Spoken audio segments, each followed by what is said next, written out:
Mapagpalang araw po sa inyong lahat. Ngayon po ay Lunes Santo, ika-30 ng Marso. Pakinggan po natin ngayon ang mabuting balita ng Panginoon. Pagbasa mula sa aklat ni Propeta Isaias. Ito ang lingkod ko na aking itataas, na aking pinili at kinalulugdan. Ibubuhos ko sa kanya ang aking espiritu, at sa mga bansa ay siya ang magpapairal ng katarungan.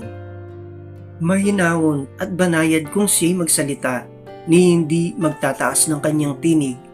Ang marupok na tamboy hindi babaliin, ilaw na aandap-andap di niya papatayin, at ang katarungan ang paiiralin. Di siya mawawala ng pag-asa, ni masisiraan ng loob, paghahariin niya ang katarungan sa daigdig.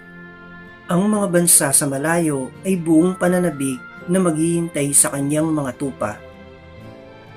Ang Diyos ang lumikha't nagladlad ng kalangitan, lumikha ng lupa at nagbibigay buhay sa lahat ng bagay dito sa daigdig. At ngayon ang Panginoong Diyos ay nagsabi sa kanyang lingkod, "Akong Panginoon, tumawag sa iyo, binigyan kita ng kapangyarihan upang pairalin ang katarungan sa daigdig. Sa pamamagitan mo ay gagawa ako ng pakikipagtipan sa lahat ng tao at magdadala ng liwanag sa lahat ng bansa. Ikaw ang magpapadilat sa mga bulag at magpapalaya sa mga bilanggo ng kadiliman." Ang salita ng Diyos. Salamat sa Diyos. Salmong tugunan. Panginooy aking tanglaw, siya'y aking kaligtasan.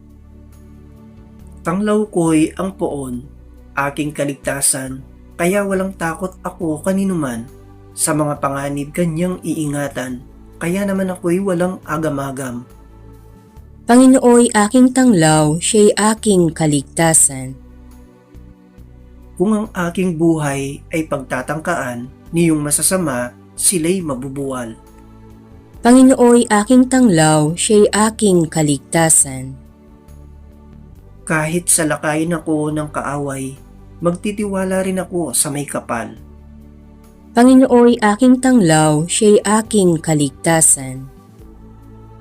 Ako'y nananalig na bago mamatay, masasaksiyan ko ang iyong kabutihan na igagawad mo sa mga hinirang. Sa Panginoong Diyos tayo'y magtiwala, ating patatagin ang paniniwala, tayo ay umasa sa kanyang kalinga. Panginooy aking tanglaw, siya'y aking kaligtasan. Awit pambungad sa mabuting balita. Nagpupuri kami sa iyo, Hari naming Jesucristo. Ang pagdamay mo sa tao ay talagang patotoo na kami minamahal mo. Ang mabuting balita ng Panginoon ayon kay San Juan.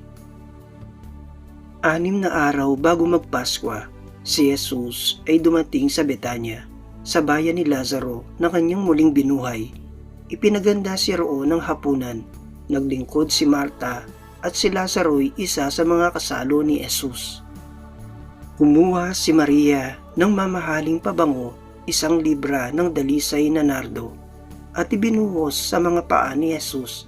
Pagkatapos, pinunasan ng kanyang buhok at umalimuyak sa buong bahay ang pabango. Si Judas Iscariote, ang alagad na magkakanulo kay Jesus, ay nagsabi, "Bakit hindi pinagbili ang pabango at ibinigay sa mga dukha ang pinagbilhan?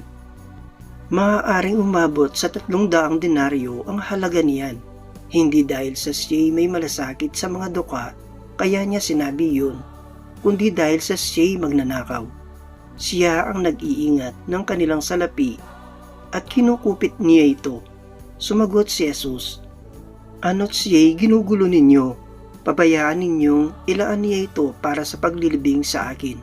Habang panahoy kasama ninyo ang mga dukha, ngunit ako'y hindi ninyo kasama sa habang panahon." Nabalitaan ng maraming Hudyo na si Jesus ay nasa Betanya, kaya't pumaroon sila, hindi lamang dahil sa kanya, kundi para makita si Lazaro na kanyang muling binuhay. Kaya't binalak ng mga punong saserdote na ipapatay rin si Lazaro. sapagkat dahil sa kanya'y maraming Hudyo ang umihiwalay na sa kanila at nananalig kay Jesus. Ang mabuting balita ng Panginoon. Pinupuri ka namin, Panginoong Hesukristo.